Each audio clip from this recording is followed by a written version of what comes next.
இன்றைக்கு அண்ணா திமுக ஆட்சி இருக்கின்ற பொழுதுதான் இந்த லேப்டாப் கொடுத்தோம்.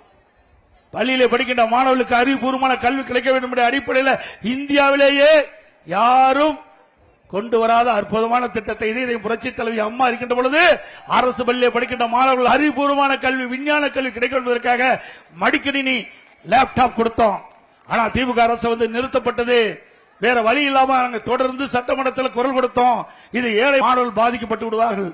இன்னைக்கு வசதி படைத்த குடும்பத்தில் பிறந்த மாணவ மாணவி லேப்டாப் வாங்கி அவர்கள் கல்வித்திறனை வளர்க்கக்கூடிய வாய்ப்பு இருக்குது.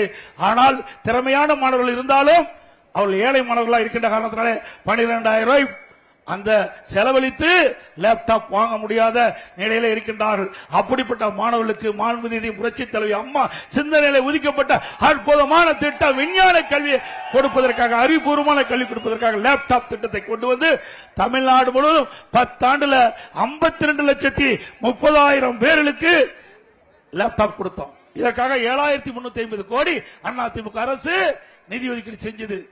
4 வருஷம் கிடப்புல போட்டாங்க. இன்றைக்கு இளைஞருடைய வாக்கு வங்கிகளை பெறுவதற்கு மக்களுடைய செல்வாக்கு இழந்த காரணத்தால் தொடர்ந்து நாங்கள் சட்டமன்றத்தில் வலியுறுத்தி வந்தோம். நானும் பிரதான எதிர்க்கட்சி தலைவர் என்ற முறையில் இந்த ஆட்சியாளருடைய கவனத்துக்கு கொண்டு வந்தோம், முதலமைச்சருடைய கவனத்துக்கு கொண்டு வந்தோம். அவர்கள் செவிசாய்க்கவே இல்லை. இன்றைக்கு மக்களுடைய செல்வாக்கு இழந்துட்டாங்க, இளைஞருடைய செல்வாக்கு இழந்து விட்டாங்க. அவசரமாக கல்லூரியிலே படிக்கின்ற மாணவர்களுக்கு முதற்கட்டமாக தருவேன் என்று சொல்லி அவசரமாக கொடுத்திருக்கிறாங்க.